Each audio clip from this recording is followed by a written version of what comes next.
செவிவழி கதை கேட்க வந்திருக்கும் அன்பு நேயர்களுக்கு இனிய வணக்கங்கள். எழிலன்பு ஆடியோ நாவல்ஸ் சேனலுக்கு உங்களை அன்புடன் வரவேற்கும் நான் உங்கள் ஆர்ஜே பிரியா மோகன். கதை கேட்போம், காதுகளுக்கு இனிமை சேர்ப்போம். இந்த ஆடியோ நாவல் உங்களுக்கு பிடிச்சிருந்தா லைக் பண்ணுங்க, உங்க கருத்துக்களை கீழே கமெண்ட்ஸ்ல சொல்லுங்க, உங்க நண்பர்களுக்கும் ஷேர் பண்ணுங்க. நம்ம சேனலில் தொடர்ந்து கதைகளை கேட்டு மகிழ சப்ஸ்கிரைப் பண்ணுங்க. கூடவே பெல் பட்டனையும் தட்டி விடுங்க. இப்போ கதை கேட்கலாம் வாங்க. எழிலன்புவின் யுத்தம் செய்தாய் என்னுள்ளே. அத்தியாயம் 21. இரவு 11 மணி ஆன பிறகும் உறக்கம் வராமல் புரண்டு புரண்டு படுத்தாள் கீர்த்தனா. கணவனுடன் இருந்த அதே அறைதான். அவன் அருகில் இருந்தபோது 3 நாட்களும் உறக்கம் சிறிதும் அண்டாமல் அவனுடன் விழித்தே கிடந்த அதே அறை. ஆனால் அவனுடன் விழித்து கிடந்தபோது தெரியாத சோர்வு அவன் அருகில் இல்லாத இந்த நொடி தெரிந்தது. உடலும் மனதும் சோர்வை பிரதிபலித்தாலும் உறக்கம் என்பது அவளை சிறிதும் அண்டவில்லை. 3 இரவுகளும் கணவன் மனைவியாக ஊனும் உயிருமாக ஒன்றாக வாழ்ந்த நொடிகள்தான் அவள் மனக்கண்ணில் ஊர்வலம் போயின. அவன் கைவளைவிற்குள்ளேயே இருந்துவிட்டு இப்போது அவன் அண்மை இல்லாமல், கையணைப்பு இல்லாமல், அவனின் வாசனையை நுகராமல் பஞ்சனையும் நெருஞ்சியாய் குத்தியது. மாம்ஸ் என்று மெல்ல ஏக்கத்துடன் முணுமுணுத்துக் கொண்டாள் கீர்த்தனா. அந்த அறையின் அலமாரியில் அவனின் ஒரு புகைப்படம் இருக்க அதை எடுத்து வந்து தன் நெஞ்சோடு அணைத்துக் கொண்டு படுத்துக் கொண்டாள். நிழல் படம் நிஜத்தை பூர்த்தி செய்யாது என்று புரிந்தாலும் அவனின் நிழல் படம் கூட சற்று ஆறுதல் அளித்தது என்பது உண்மைதான். நீங்க கொஞ்ச நேரம் என் பக்கத்துல எல்லாம் எனக்கு மூச்சு முட்டுதே. நான் எப்படி நீண்ட நாள் உங்களை பிரிஞ்சிருக்க போறேன்? என்னால முடியுமா மாம்ஸ் என்று முனகிக் கொண்டாள். நீள மூச்சொன்று ஏக்கமாக வெளியேறியது. இருக்கணும், நான் இருந்துதான் ஆகணும். நான் போலீஸ்காரன் பொண்ணு மட்டும் இல்ல, இப்ப மிலிட்டரிக்காரன் பொண்டாட்டி என்று தனக்குள் சொல்லிக்கொண்ட போதே அவளுள் கர்வம் எழுந்தது.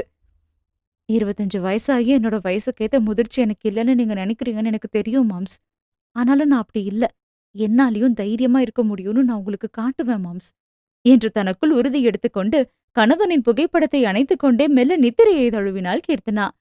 காலையில் கண் விழித்ததும் கணவன் படத்திற்கு முத்தமிட்டு குட் மார்னிங் மாம்ஸ் என்றவள் எழுந்து குளித்து தயாராகி அறையை விட்டு வெளியே சென்றாள். திருமணம் முடிந்து வந்ததிலிருந்து கணவனுடனே பெரும்பாலும் இருந்ததால் வீட்டு வேலை என்று அவள் பெரிதாக ஒன்றும் செய்திருக்கவில்லை. ஆனாலும் அந்த வீட்டு நடைமுறை கொஞ்சம் புரிந்திருந்தது. காலையில் உணவு தயார் செய்யும் வேலை பரபரப்பாக செய்து கொண்டிருப்பார்கள் என்பதால் நேராக சமையலறை சென்றாள். கோகிலாவும் இந்துமதியும் வேலை பார்த்து கொண்டிருக்க, குட் மார்னிங் அத்தை, அக்கா. சாரி, கொஞ்சம் லேட் ஆயிடுச்சு, நாளைக்கு சீக்கிரம் எழுந்து வந்துடுறேன் என்றாள். இருக்கட்டும் கீர்த்தனா, இந்த வீட்டு முறை எல்லாம் பழக உனக்கு கொஞ்ச நாள் ஆகும். உடனே எல்லாம் கத்துக்கணும்னு இல்ல, மெல்ல கத்துக்கலாம். சரி, காப்பி குடிக்கிறியா என்று கேட்டார் கோகிலா. நீங்களா குடிச்சாச்சா அத்த? எனக்கு காப்பி குடிச்ச பிறகுதான் வேலையே ஓடும் என்று கோகிலா அவளுக்கு காப்பி கலக்கி கொடுத்தார். அக்கா நீங்க? அவள் இந்துமதியை கேட்க, நான் ஹார்லிக்ஸ் குடிச்சிட்டேன் கீர்த்தனா என்று மென் புன்னகையுடன் சொன்னாள் இந்துமதி. உங்களுக்கு இந்த நேரம் கஷ்டமா இருக்காதாக்கா? எவ்வளவு நேரம் நிப்பீங்க? நீங்க போய் உட்காருங்க, நான் அத்தை கூட வேலை பாக்குறேன் என்றாள் கீர்த்தனா. இப்பவும் நான் பெருசா எதுவும் செய்யல கீர்த்தனா, அத்தைதான் செய்றாங்க. நான் கூட மாட ஹெல்ப் பண்றேன், அவ்வளவுதான் என்று இந்துமதி சொல்ல, சரிக்கா, இனி அந்த ஹெல்ப் நான் செய்றேன், நீங்க வேற வேலை இருந்தா பாருங்க என்றாள். தேங்க்ஸ் கீர்த்தனா, அப்ப நான் போய் குளிச்சுட்டு வரேன் என்று இந்துமதி சொல்ல, கீர்த்தனா அவள் விட்ட வேலையை தொடர ஆரம்பித்தாள். 2 மருமகள்களும் பேசிக் கொண்டதை பார்த்தாலும் கண்டு கொள்ளாமல் புன் சிரிப்புடன் வேலையை பார்த்து கொண்டிருந்தார் கோகிலா. அவருக்கு இப்போதுதான் வீடே நிறைந்த நிம்மதி. மணிவர்மன் ஊர் சென்று சேர்ந்த பிறகுதான் போனில் பேசுவதாக சொல்லி சென்றிருந்ததால் 2ஆம் நாள்தான் மனைவியுடன் பேசினான். அவனின் அழைப்பை ஏற்றவளுக்கு ஏதேதோ பேச வேண்டுமென்று தோன்றினாலும் ஒன்றும் பேச முடியாமல் தொண்டை அடைத்தது. ஹலோ தனா என்றவனின் கம்பீரமான குரல் அவள் உள்வரை சென்று தாக்கியது. என்னவோ அவனிடம் பேசி ஆண்டாண்டு காலமானது போல மனம் தவிக்க சட்டென்று பேச முடியாமல் தடுமாறியவள் அவன் மீண்டும் அவளை அழைத்த பிறகுதான் முயன்று பேச ஆரம்பித்தாள். ஹலோ மாம்ஸ், எப்படி இருக்கீங்க? ஊருக்கு பத்திரமா போயிட்டீங்களா என்று மெல்ல விசாரித்தாள். பத்திரமா வந்துட்டேன் தானா. நீ எப்படி இருக்க? அங்கெல்லாம் ஓகே தானே? ஓகே தாங்க. நீங்க சாப்பிட்டீங்களா? இப்ப என்ன பண்றீங்க? சாப்பாடெல்லாம் ஆச்சு. உன்னைத்தான் நினைச்சிட்டு இருக்கேன்னு சொன்னா நம்புவியா? அவன் சிரித்துக்கொண்டே கேட்க, நம்ப மாட்டேன். உங்களுக்கு அங்க போனதும் என் ஞாபகமாவது வந்துச்சோ என்னமோ. கீர்த்தனா நொடித்து கொள்ள, ஞாபகம் இல்லாம தான் இப்போ உனக்கு போன் போட்டு பேசிட்டு இருக்கேனா? அது ஏதோ போனா போட்டோன்னு கொஞ்சோண்டு என் நினப்பு வந்ததால என்று இழுத்தாள். என்ன கேக்குறியே, நீ என்ன நினைக்கிறியா, இல்ல என் புருஷன் ஊருக்கு போயிட்டாருன்னு சந்தோஷமா இருக்கியா என்று கேலியாக கேட்டான். அட, சரியா சொல்லிட்டீங்களே மாம்ஸ் என்றவள் வியப்பாய் கேட்க, சேட்டடி உனக்கு என்று சிரித்து விட்டான். நேர்ல விட போன்ல உங்களுக்கு நல்லா பேச வருது மாம்ஸ். போன்ல குடும்பம் நடத்த நீங்க ஒருத்தான பீஸ் தான் என்று நக்கல் அடித்தாள். விட்டா என்னையே நக்கல் அடிக்கிற பாத்தியா உன்ன? அவன் மிரட்ட, எங்க வந்து அடிங்க பாப்போம் என்ற போதே கீர்த்தனாவின் குரல் கரகரத்து போனது. தனா, மிஸ் யூ மாம்ஸ். ஒரு நொடி இருவருமே மௌனமாக இருந்தனர். தன்னையும் மீறி சொல்லிவிட்ட பிறகுதான் சொல்லியிருக்க கூடாதோ என்ற கீர்த்தனாவிற்கு தோன்றியது.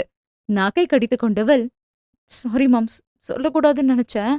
அவள் இழுக்க, இப்ப சொன்னதுல என்ன குறைஞ்சு போயிருச்சு என்று அடுத்த நொடி அவன் கேள்வி வர வியப்பாக விழிகளை விரித்தாள். மாம்ஸ், நிஜமா இது நீங்க தானா?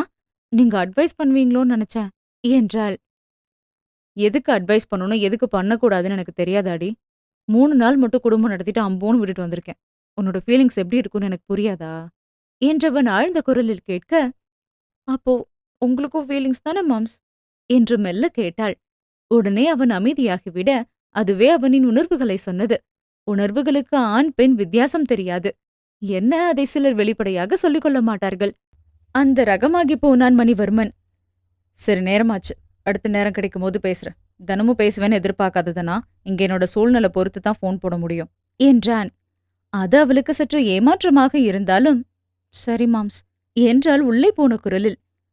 ஓகே, பாத்துக்கோ என்றவன் உரையாடலை முடிக்க, நீங்க கவனமா இருங்க மாம்ஸ், உங்களுக்காக இங்க ஒருத்தி காத்துக்கிட்டு இருக்கேன் என்றவன் வைக்கும் முன் வேகமாக சொன்ன மனைவியின் குரலை கேட்டுக்கொண்டே அழைப்பை துண்டித்தான் மணிவர்மன்.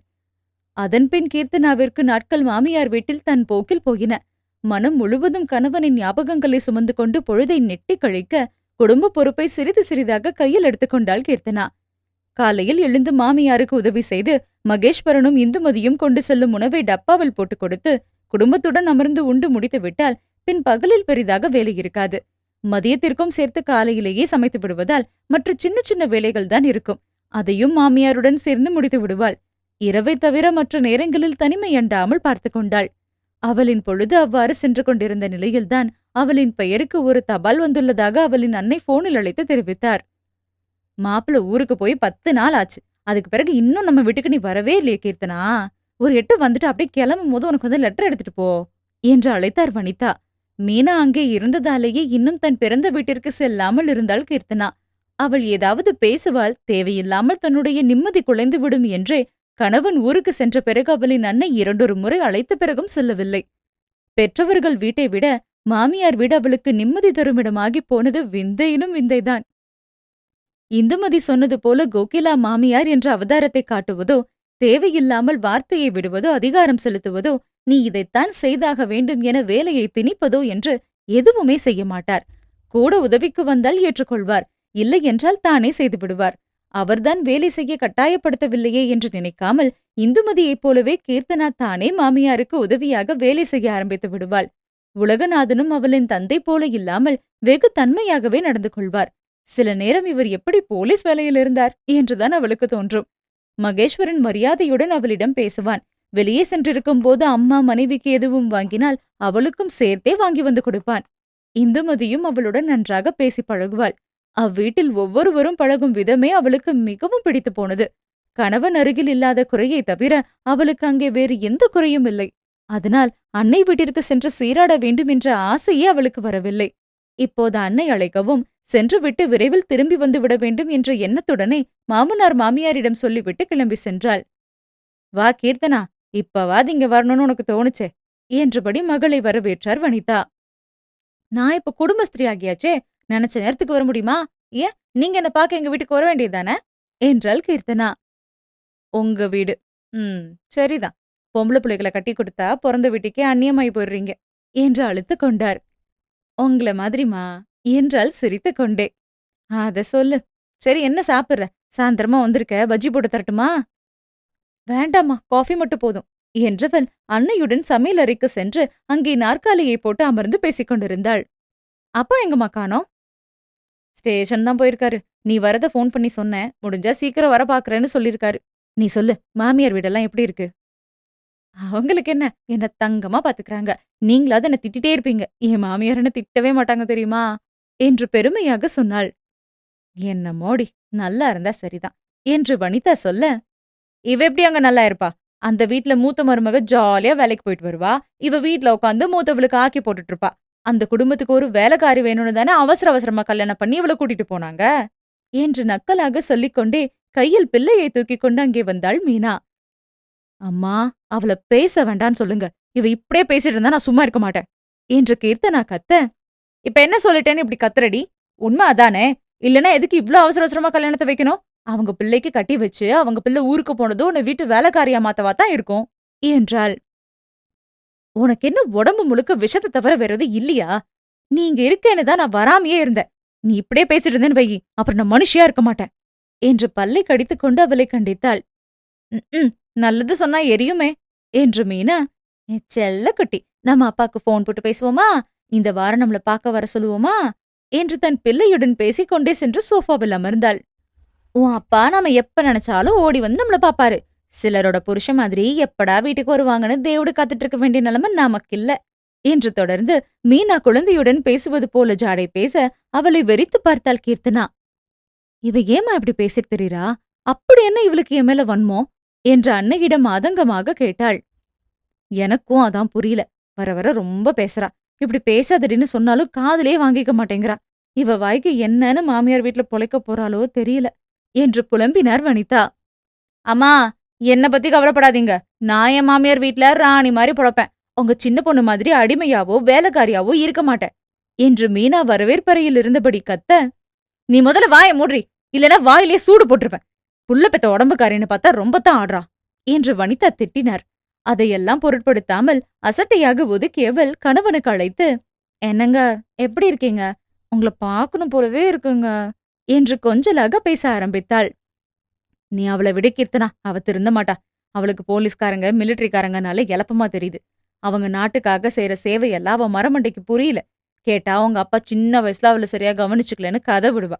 பிள்ளைங்களுக்கு தேவையான நேரத்துல எதுவும் செய்ய முடியலன்னு இந்த மனுஷன் தவிக்கிற தவிப்பெல்லாம் எனக்கு மட்டும்தான் தெரியும். இதோ அடுத்த மாசம் தேர்தல் வரப்போகுதான். அது நடந்து முடிகிற வர மனுஷன் சரியா சோறு தண்ணி இல்லாம நாயாப்பே அலைவாரு. வீட்டுக்கு வந்து கொஞ்ச நேரம் ரெஸ்ட் எடுத்தும் உடம்பெழுப்பு போகாம திரும்ப அடுத்த நாள் ஓடுவாரு. அவர் அப்படி கஷ்டப்படுறப்பெல்லாம் அவளுக்கு புரியல பாரு. அதுதான் ரொம்ப கஷ்டமா இருக்கு. எங்களுக்கு இப்படி ஒரு பொண்ணு, என்ன செய்ய, பெத்துட்டோமேனு பார்க்க வேண்டியதா இருக்கு என்று கவலையுடன் புலம்பினார் வனிதா. விடுங்கம்மா, அவளுக்கு உட்கார வச்சு பாடம் எடுத்தாலும் புரியாது. நாம கவலைப்பட்டாலும் அவ மாற போறதில்ல என்று அன்னையை சமாதானம் செய்தாள் கீர்த்தனா. மகளுக்கு காஃபி போட்டு கொடுத்தவர், அவ பேசுறான்னு நீங்க வராம இருக்காது. அவ மட்டும் எங்க பொண்ணு இல்ல, நீயும் எங்க பொண்ணுதான். நாங்க உனக்கும் தான் எல்லாம் பார்த்தாகணும் என்றார்.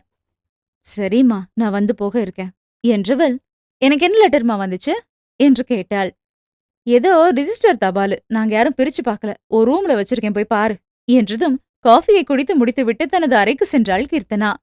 மீனா இன்னும் கூடத்தில் உட்கார்ந்து கணவனுடன் கொஞ்சலாய் பேசிக் கொண்டுதான் இருந்தாள். தங்கையை வெறுப்பேற்ற வேண்டுமென்றே பேசும் நேரத்தை நீட்டித்துக் கொண்டிருந்தாள் என்றும் சொல்லலாம். ஆனால் அதையெல்லாம் கீர்த்தனா பொருட்படுத்தவே இல்லாமல் அவளை கடந்து சென்று விட்டாள். அறைக்குள் சென்ற கீர்த்தனா தனக்கு வந்த கடிதத்தை பிரித்து பார்த்தவள் முகம் பூவாக மலர்ந்து போக, ஹரே என்று உற்சாகத்துடன் கத்தினாள்.